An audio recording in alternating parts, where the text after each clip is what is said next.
La elección para estudiar arquitectura se relaciona como con cierta afinidad por temas estéticos, artísticos, también cuestiones pues de tipo familiar.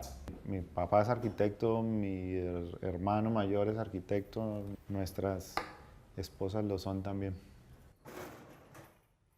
La arquitectura siempre se ha dibujado, pues digamos desde el siglo XV para acá los arquitectos diseñan cosas que las dibujan y van y las construyen otras personas. Y esos dibujos de arquitectura se han mantenido sin mayor variación. Los edificios han cambiado sus estilos y sí, y habrá algunas modificaciones pues en la técnica de hacer esos dibujos que varían un poco, pero en resumidas cuentas son los mismos dibujos hasta el siglo XX, ¿sí? Y al final del siglo XX lo que ocurre es que pues aparecen estas herramientas digitales que en principio lo que se usaron fue como una manera de hacer los mismos dibujos pero de una forma más eficiente, como decir un lápiz más afilado, más preciso, más rápido, etcétera.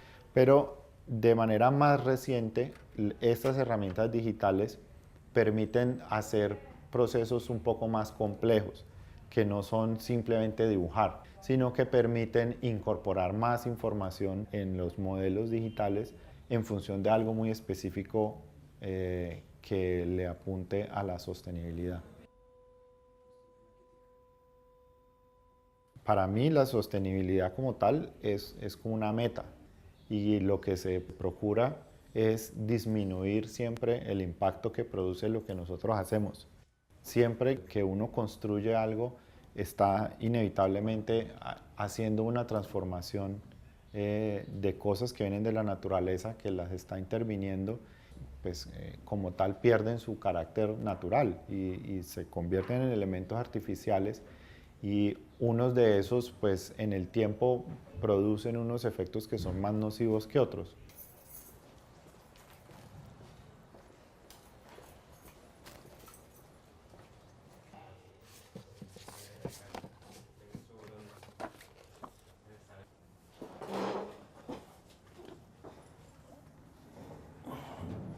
Empecé a dar clases en 1990.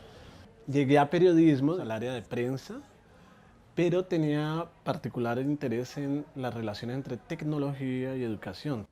Hay un evento que a mí me parece decisivo en mi vida. De niño tenía, digamos, unos 9 años. Y un primo mío llegó con un Game Watch, o sea, un videojuego de reloj, ¿no? El videojuego era súper sencillo, se trataba de evitar que unos misiles, unos torpedos que venían desplazándose lo cazaran a uno, lo golpearan a uno. Entonces uno tenía que estar pasando de un lado a otro en las orillas de una ruta sin que te tocaran los torpedos. Después de que habían pasado días de estar jugando el juego y mi primo se había ido, yo seguía escuchando el sonidito de los misiles, tic, tic, tic, tic, tic, pasando. Eso fue para mí muy impactante porque en ese momento tuve conciencia de que algo le hacía a uno este tipo de juegos, algo pasaba en la experiencia de uno que llegaba hasta el punto de impactar tu memoria auditiva, modificar tus modos de soñar, estar consciente con los ojos abiertos y estar pensando en los torpedos, en cómo mejorar el ritmo, el tempo de tu movimiento, mejorar las estrategias para jugar después, en fin. Había algo que pasaba no solo durante el juego, sino mucho más allá del juego. Uno seguía jugando, incluso aunque no tuviera el Game Watch ahí.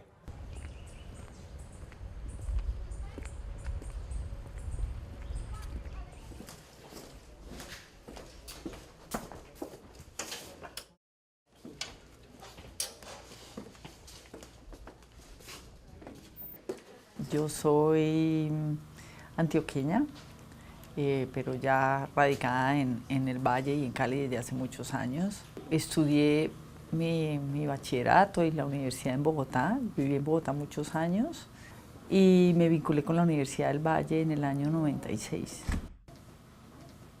A mí siempre la tecnología me ha cautivado mucho desde niña. Siempre he sido muy curiosa en aspectos de tecnología. En el colegio pues era buena en algunas áreas de matemáticas, de geometría, de física y estaba iniciando el boom de la ingeniería de sistemas. pero siempre me ha gustado también las áreas de las ciencias sociales. Entonces yo he tratado de hacer un híbrido, no necesariamente enfocado a la pura tecnología de un, digamos, como de un ingeniero clásico que adentra en las áreas, por ejemplo, de bases de datos, de redes, sino más bien aplicado a las áreas sociales. Entonces me fui por el lado de la educación.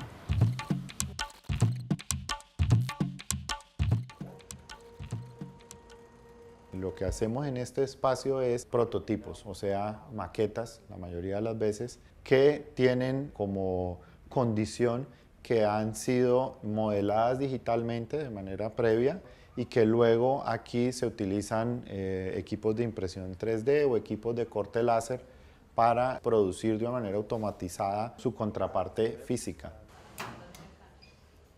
Coger un pedazo de cartón y cortar unas piezas y armar más o menos lo que yo tengo en la cabeza, eso es totalmente válido en el proceso de diseño.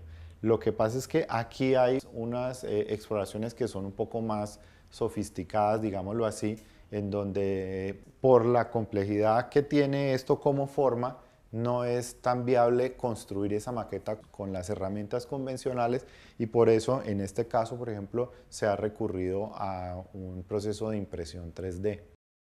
¿El proceso en qué consiste? En meter un material laminar ahí, o sea, una lámina de cartón o de madera en el calibre que se necesite y por medio del computador controlar un proceso de corte. Entonces lo que uno obtiene ahí es un rompecabezas, digámoslo así. Y ese rompecabezas luego pues se arma. Los ensambles son pues, virtualmente perfectos. Entonces tú ves que una maqueta de estas es bastante estable sin necesidad de estar pegada. Estos son procesos precisamente de prototipado rápido, que con medios convencionales se demoraría uno días haciéndola, producirla en cuestión de horas. Las tecnologías modernas tienen un rasgo común. Son tecnologías para facilitar el trabajo humano.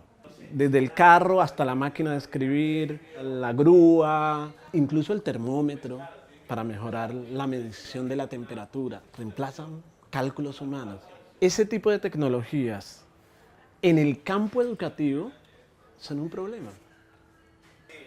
Porque si algo caracteriza el aprendizaje humano es que uno tiene que poner trabajo. Uno aprende haciendo trabajo. Entonces unas tecnologías que automatizan el trabajo humano son fatales. Comenzamos a estudiar de alguna manera entornos neotecnológicos y de viejo tipo en los que la gente gustosamente invierte trabajo. Un primer entorno son las redes sociales. Las plataformas de redes sociales son un entorno en que para poder disfrutarlas tenés que poner textos, poner chismes, probablemente intercambiar imágenes. Otro entorno en que para poder disfrutar tenés que invertir trabajo, son los videojuegos. Y un tercer entorno son los juegos de mesa. Yo digo que nosotros nos tocó una época demasiado interesante porque es el paso de lo no digital a todo lo digital y cómo eso transformó el mundo. Ahora los jóvenes nacen en una época digital y como que para ellos todo es, así ha sido siempre, ¿no? Pero a nosotros nos tocó esa transición. No hace mucho leía en un artículo donde el papá llamando a los hijos a comer, ya está servida la cena y nadie le pone atención y él les manda un mensaje, ya está servida la cena y a mí no llegaron todos. Los chicos están mucho más afines a ese tipo de comunicación. Que sea bueno o no sea bueno, ahí eso está por verse, ¿no? Cuando a final de los 80 y los 90 entran los computadores a los hogares y a las escuelas, se crean unas nuevas posibilidades para la educación. Y eso realmente creó muchísimas expectativas a nivel de todos los países, tanto que se pensó que eso iba a transformar la educación. Y sí la está transformando, pero no a los niveles que se pensó inicialmente. La tendencia del uso de la tecnología en las áreas de educación es repetir lo que se hace sin tecnología. Es como cuando empieza la televisión. La primera aproximación es filmar el teatro, hasta que la televisión encuentra su lenguaje propio. Entonces la tendencia también es que el maestro siga haciendo su clase presencial expositiva, pero ya en un medio digital. Pero entonces, hasta que realmente no encontremos el lenguaje propio de lo que implica esta incorporación de la tecnología en educación, no vamos a conseguir dar ese salto.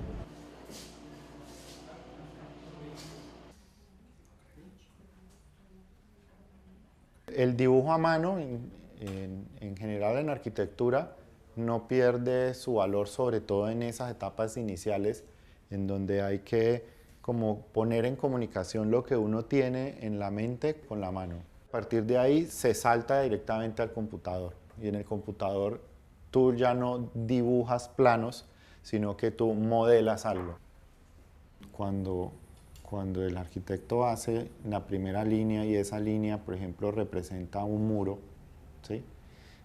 Ese muro, pues obviamente tiene una materialidad, y al tener una materialidad, por decir algo, ser de ladrillo, implica una lógica constructiva, o sea, implica una tecnología no solamente que produce el material del ladrillo mismo, sino que permite utilizarlo luego como un componente de una obra. El ladrillo como tal también tiene implícita unas condiciones, unas características de sostenibilidad, tanto en su proceso de fabricación de los materiales, las arcillas con las que se hace, como en el proceso de construcción. Este juego, que se llama Batalla de Hormigas, está hecho de 4 juegos. Los recursos son hormiguitas,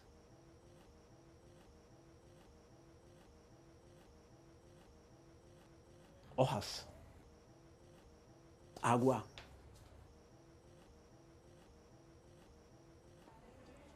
y troncos, dados de muchos tipos, números, hongos, que también se ponen en las hormigas, tarjetas variadas con instrucciones específicas. Toda esta diversidad de recursos, más los tableros, nos permitieron construir 4 juegos. Todos se llaman Batalla de Hormigas, pero tienen variantes. Estos son componentes del juego. Se ensamblan en los bordes para saber cuántos recursos tiene uno. Dependiendo del juego, usas ciertos recursos. Por ejemplo, el nido sagrado va aquí en la mitad.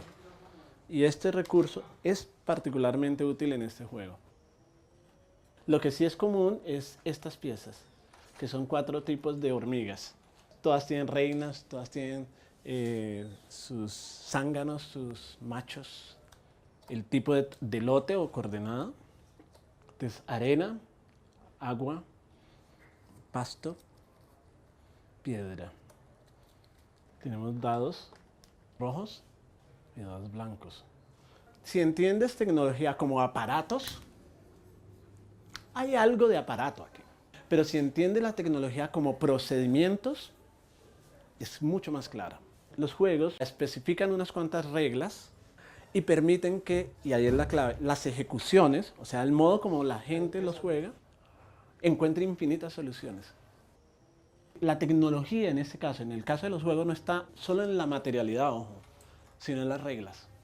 Cómo proceder, qué reglas y qué condiciones y cuáles son los recursos para proceder. Esa gramática es la tecnología. A mí siempre me ha llamado mucho la atención las áreas de la física y la astronomía en particular, pues me ha fascinado. Entonces yo siempre, cada cumpleaños, yo misma me hago un regalo, ¿no? A mí, yo espero que me den muchos regalos, pero además yo misma me compro algún antojo. Y cuando estaba estudiando en New Orleans, ¿sí? Cuando estaba en Tulane, yo en uno de mis cumpleaños me regalé un telescopio. Lo armamos pues con la familia y pudimos ver Marte. Se veía como una naranjita, así muy nítido, ¿no? Concentraba toda su luz en ese color tan hermoso, y se veía a las 3 de la mañana. Entonces yo me levantaba a mirar a Marte a esa hora, ya tenía el telescopio ahí alineado para eso. Realmente, más que las tecnologías en sí mismas, me gusta lo que pueden hacer esas tecnologías, ¿no? Y allí se ve toda la maravilla que ha hecho la tecnología en el descubrimiento del cosmos, del espacio, el uso de diferentes tipos de telescopios, ¿no? No solamente los telescopios ópticos, sino telescopios que vienen comandados, por ejemplo, por microondas, por rayos X, por ondas de radio. Entonces, todo eso realmente yo veo que la tecnología es como la expresión más elocuente de la inteligencia humana. Sería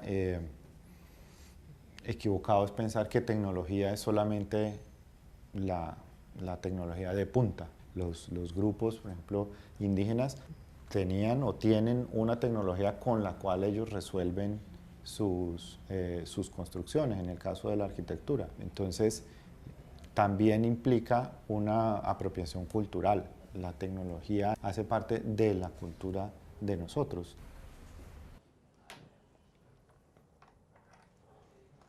Antes de la cultura hubo juego. Nosotros venimos del juego como especie. Las tecnologías de juego pueden ser enormemente diversas. Si usted comienza a pensar que el juego es central en la experiencia humana, usted probablemente no se invente paredes blancas, sino paredes que al pasar la mano un niño producen música. Es otro tipo de mundo. La primera gran máquina que de niño a mí me resultó fascinante fue el caleidoscopio. Yo dije, imposible que haya una máquina que con un número limitado de piezas produzca infinitas imágenes. Siempre dije, ¿cómo pudo surgir eso? ¿Cómo se le ocurrió a alguien eso? Las tecnologías no son sino expresión de nuestra humanidad, son nuestra obra.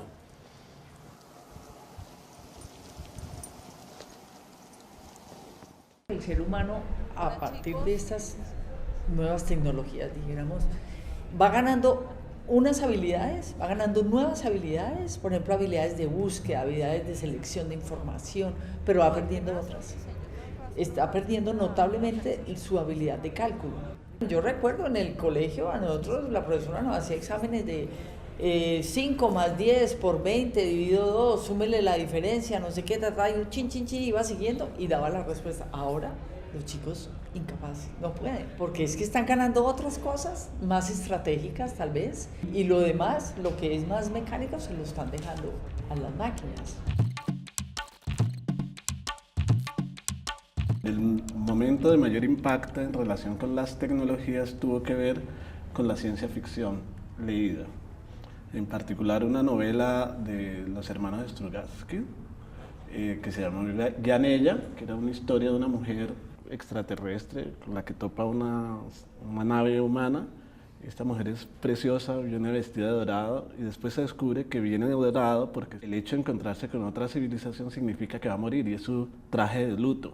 Y hay un conjunto de máquinas ahí que a mí me impresionaban. Entonces la ciencia ficción fue para mí el modo de conexión muy fuerte con la reflexión tecnológica.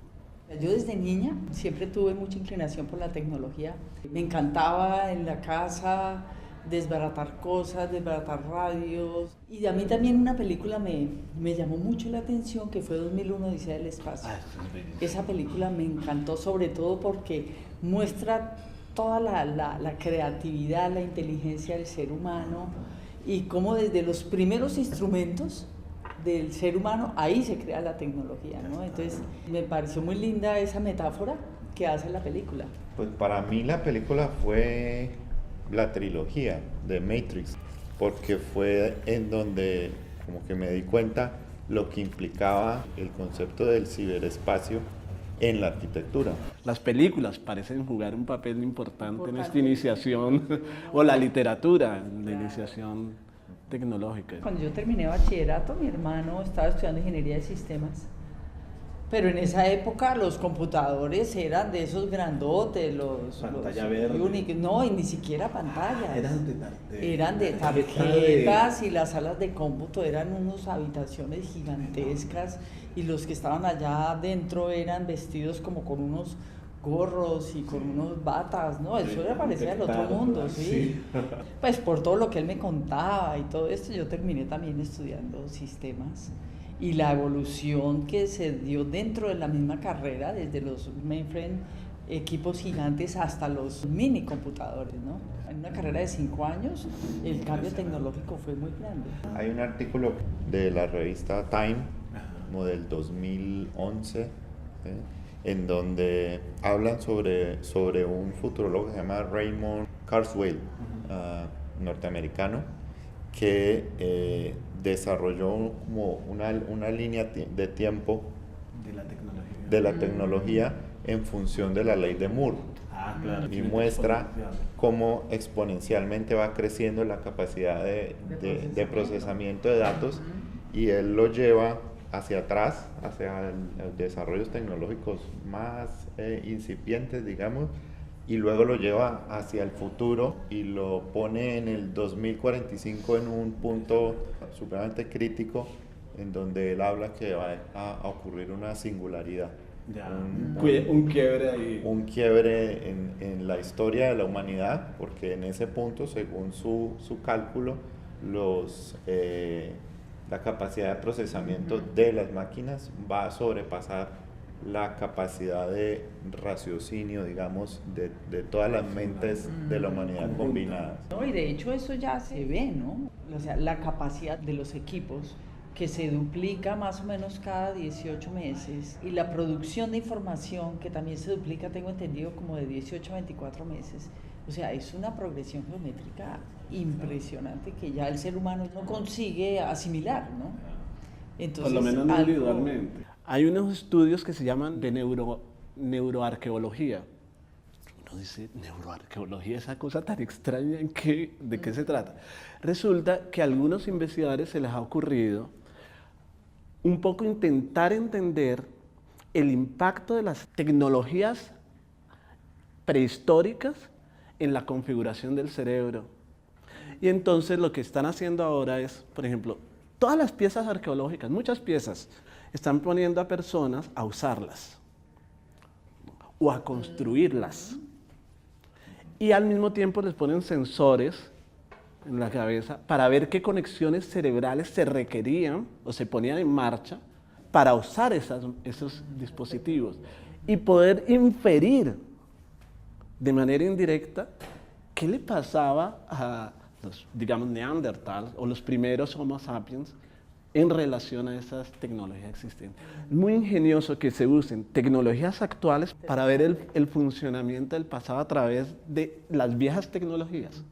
Yo siento que somos homo tecnológicos, o sea, nos expresamos y nos desplegamos en la tecnología. Aunque ha habido mucha discusión, digamos, en ciertas tradiciones, por ejemplo, de filosofía, de la técnica, hay muchos autores que ponen en cuestión que el hecho tecnológico nos defina.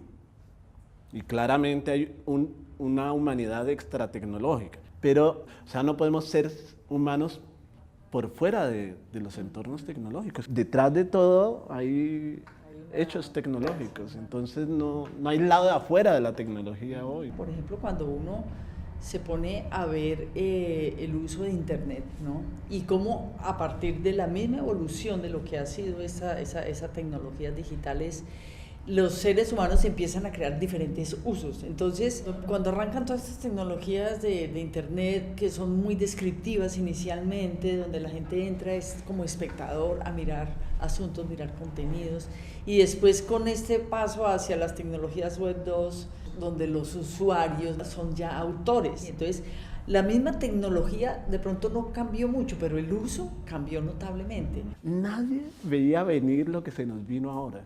Pantallas y máquinas en las que uno actúa mucho, en que lo que hay es exceso de comida real. O sea, esto de cada uno en su universo y pantalla es un fenómeno que nadie había previsto.